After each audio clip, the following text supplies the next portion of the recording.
Hi guys, it's been a little while. Remember when I said I'm gonna have things prepared so that when life happens and stuff hits the fan, I'm ready and I'm prepared for it. Things happened before I could be prepared for them. We had a couple family emergencies, but not emergencies. I've been down in Texas with my grandmother. I am back up to speed. I haven't really been reading, so we are getting back into that. Without further ado, where is this book? You can't read that. Okay. Hail Mary, Project Hail Mary by Andy Weir. So it's one of those books that I couldn't put down, because when I did put it down, my brain was still working on it. Okay, but what if this happens? And especially the science aspect of it, right? Point of the story is there is some phenomenon that airplane. So there is some sort of phenomenon occurring, and our star is actually losing energy very quickly. They very quickly determine what it is, and it seems to be these small life forms, for lack of a better word, in the way that we see viruses as alive, but very small life forms that are absorbing the energy that the sun emits at a very fast rate. Basically, in my mind, I picture them as little planktons, right? All they're doing is absorbing energy, basically eating, reproducing, dying. Circle, right? The problem is that it's killing the sun at an extraordinary rate. Scientists come together from around the globe and figure out what's going on. We have found another star that a similar thing is happening on a similar planet, and but it doesn't. So actually, we see this happening a lot now that we know what we're looking for. That this is happening everywhere, but there's one star that doesn't seem to be really affecting. Basically, we have to go there and figure out why. And time being an issue, we can't just sit here and observe what's going on with that star for the next 100 years, which is what we do now. We just sit and chill and watch a star to try and figure out what is going on with it, because we can't go there. So what we have to do is figure out, how do we go there? We make kind of just solder together a spaceship and shoot 3 people, because you have to try to make it as small as possible, right? The 3 basically smartest, most qualified people at this star. And that's really, and then they have to figure it out once they're up there. It's not foolproof, but it's the best, fastest plan, right? So they get this guy, he's a science teacher, but he's very well qualified. He's actually phenomenal for this specific project. So he kind of gets handpicked to not necessarily run the project, because there's so many people, but there's a lady who runs what's going on. He kind of accumulates all this information, and he goes and he talks to all the scientists. His name is Ryland Grace. We're just gonna call him Grace because they refer to everybody by their last names. He learns everything that there is to know about this organism. The organisms are called astrophage. He wakes up on the spaceship, has no memory of anything, literally none at all. He knows, he figures things out very quickly. He has his learned knowledge still, so he can walk, he can talk, he understands English things, right? That is a microscope, that is a slide rule, that is a ruler, that is, he knows things. His learned knowledge is still there, but he doesn't know who he is, he doesn't know why he's there, he doesn't know what's going on. But he has 2 other people with him. Remember, they sent 3, but the other 2 have perished somewhere along the way. So he has to figure out this problem by himself. And then on top of that, he has this amnesia that he kind of It takes him a little while to get over, but the details of things keep coming to him over time, or he'll remember something specific. So you kind of get this back and forth, and for the first part of the book, the vast majority of your time is in the past, and then it kind of gets more in the present, more and more and more over time. But he wakes up, he's like, oh great, I have to solve this like gigantic problem all by myself. But he has a scientific lab that's got everything you could possibly want. He just has to have the brain power to make it work, right? He just has to figure it all out and put the pieces together by himself. He's doing his best, he's doing what he can, he's getting used to the ship, and then he actually physically arrives at this star where he needs to go.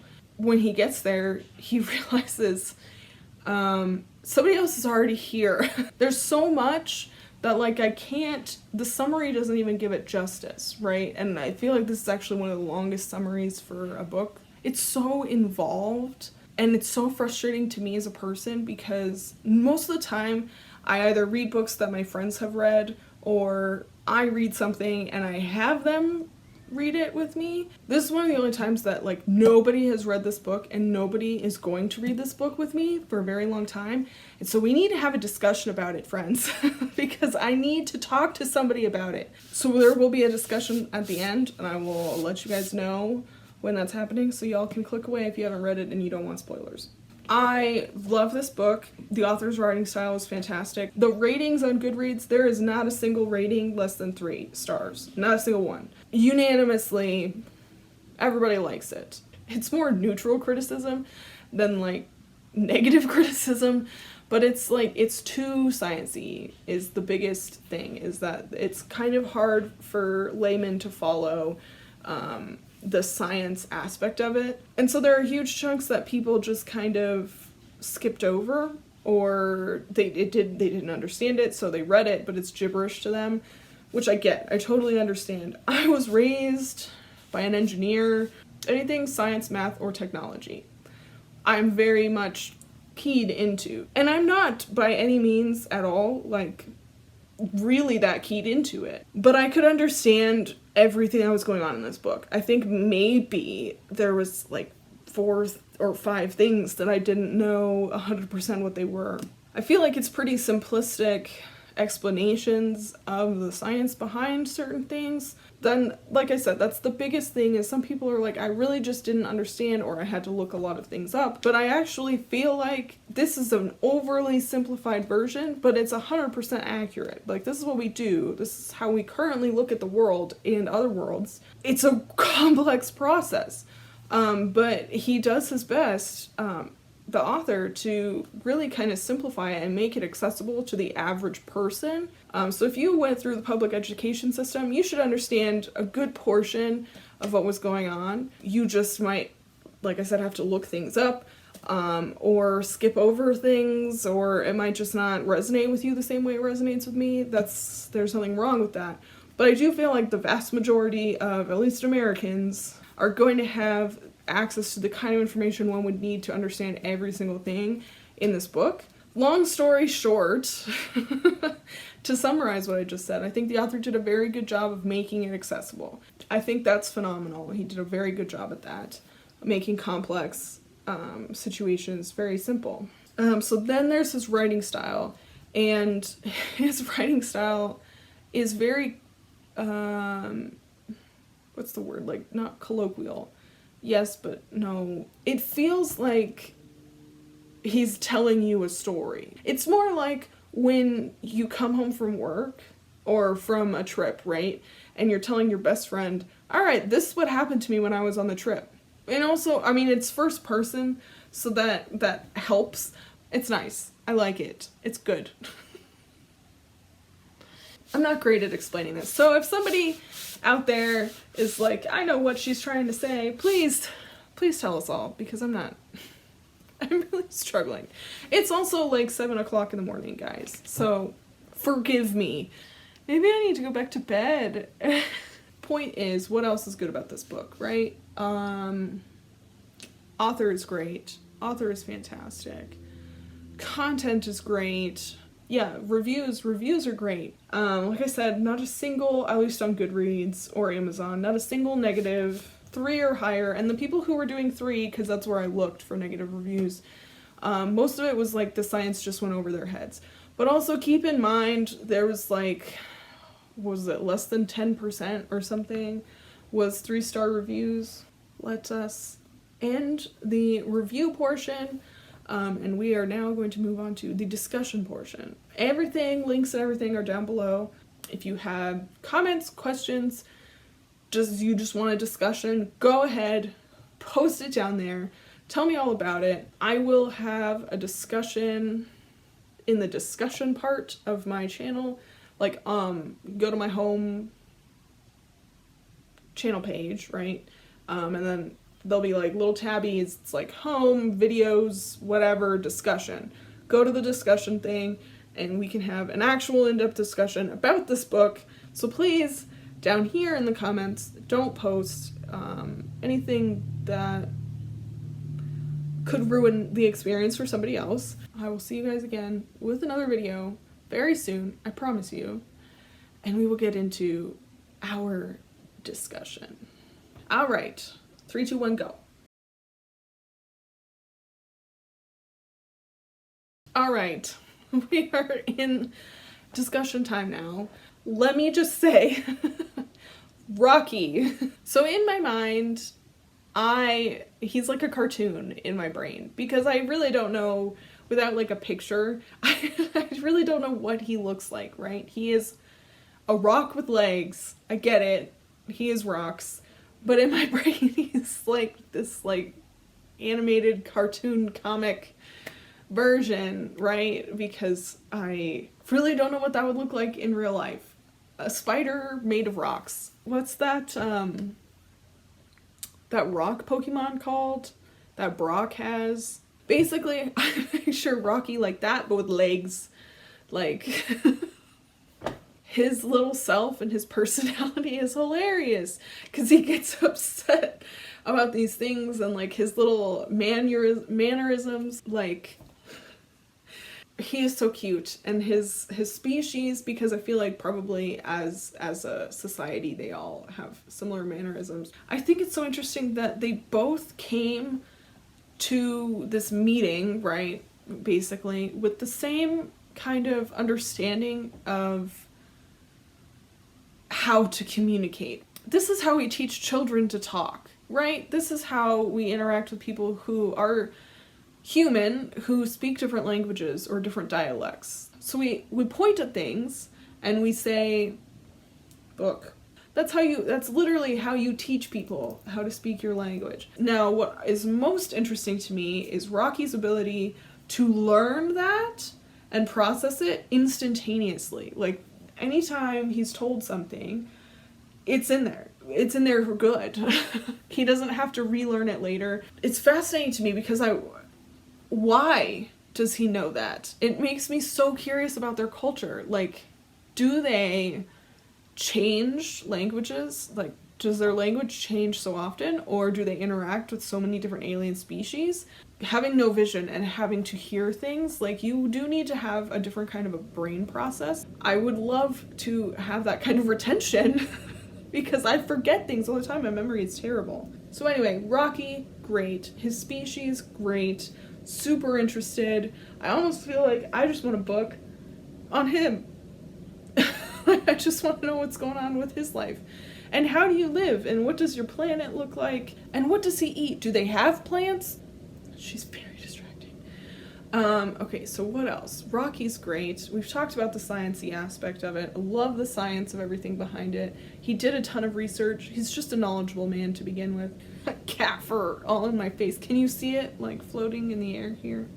Okay, before we get to the ending, I do want to just say this threat that the author created for humanity it's very original to me. Maybe it's not, but I feel like the threat of basically what we would consider to be a bacteria, you put it into a situation like Earth and suddenly huge catastrophes, like the extinction of an entire planet. It's a very unique idea. The idea of, like, humanity being destroyed and us having to figure something out is not necessarily unique, but the threat itself is very unique and very original. So I do like that. The ending.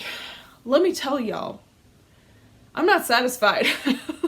There's not going to be a sequel. I know this, right? You know this. Everything was wrapped up very nicely, but I need not sequel necessarily, because it doesn't even need to have the same characters in it, but I just need a book about these people and their society. But what is so frustrating to me is Grace did not go back to Earth. Not because I feel like he needs to be with his own kind, because clearly he's thriving, he's doing very well.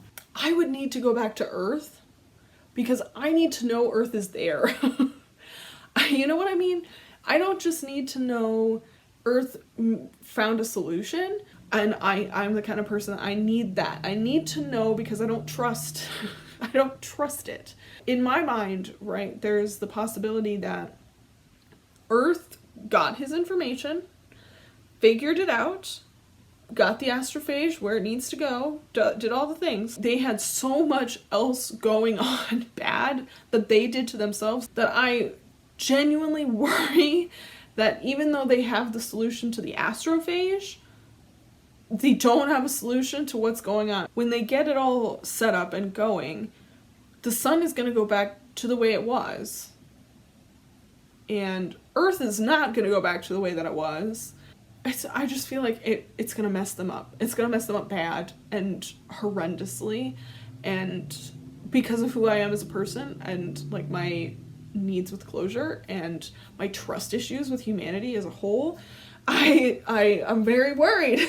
I'm very worried. On the other hand, it's a great ending for a writer. Makes everybody talk about it, makes everybody think, makes you go through all these scenarios in your mind, and the book doesn't just end when you read the last word. So he did a very good job. It's a very good ending. However, I'm upset.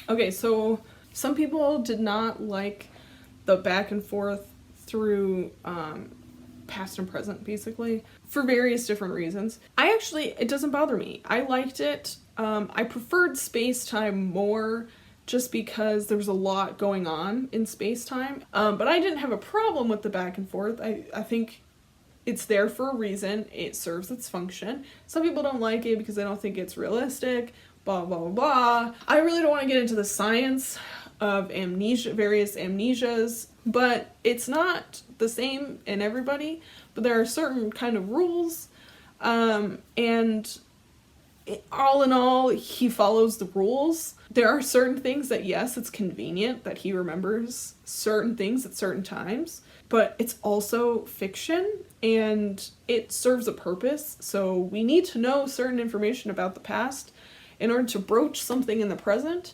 And you don't want to necessarily put things out of order, like memories out of order of what's going on in the present. One, it's just confusing to the reader, and two, it just doesn't quite flow properly. You don't want it to be choppy and weird and like back and forth. You want it to be a flow, a chronological flow. I think he does it very well. It's executed nicely. If it were the other way, would it be better? No. It wouldn't make as much sense. I can forgive him for this one little lapse to make my reading time easier and make things flow better. I will let him have this. Anyway, I did enjoy the back and forth because it made me also put me in the head of Grace. I don't know what's going on. He doesn't know what's going on. We're just as confused as each other. We're trying to put these pieces together. It worked for me. It worked very well for me. So one of the biggest things from like reading all these reviews is, what was her name? Strat. She is not there to be liked. She serves a function as coordinator. She has an end goal and she will do anything to accomplish that end goal. You tell me what we need to do and I will get it done, kind of a thing. She's not there to be like a likable personality. She is literally like a computer function, especially when we're having discussions about like the Sahara Desert thing and the ice flows. She's like, well, it sucks, but we have to. From the information that was given to us, I cannot fault her for making the decisions that she made. And she's been tasked with getting it all together and coordinating it. It's very involved. It's a lot of work. Multiple times she's like, yeah, I haven't slept in 72 hours, but like I have things to do. We can't stop. We can't slow down. I absolutely understand her briskness and stress and frustration. I get that. I understand, because if I was given that job, I am pretty sure I would be worse than she was. She at least tried to be civil. She wasn't necessarily like people's friends. She wasn't rude. And I feel like if I was in that situation, I would be outright rude to people. I would be cutting them off mid-sentence. I'd be yelling. I would be much more aggressive about things than she was, and nasty about things. So people don't like her, but she's not there to be liked. Did she serve her function in the book? Yes, she served her function. That's fine. And I feel like she did it in a realistic, human way. We need to continue our discussion when I'm less tired and less covered in cat fur. Anyway, thank you for watching. Like I said before, everything's down below. Let's discuss in the discussion. I also want to know people's, like, why they didn't like certain things. And then also down below in the comments, tell me, some people didn't like Artemis, more people didn't like Artemis and The Martian than didn't like Project Hail Mary. So I want to know more about those two in addition. I'm going to read them, but I want to know a little bit more about how you guys are feeling. I've got a whole lot going on as far as reading for a little while. I've got this bookshelf over here full of books. Leave all your suggestions down below and I'll start working through them. I need more suggestions of things that are more modern. So give me all your suggestions. Let me know what you've been reading, what you've been liking. Link your Goodreads down below. I don't care. You can follow me on Goodreads so you can see what I'm reading every day. I'm gonna go edit this video and then get ready for the next 6 months of videos for us. And I will see you guys again soon, very soon.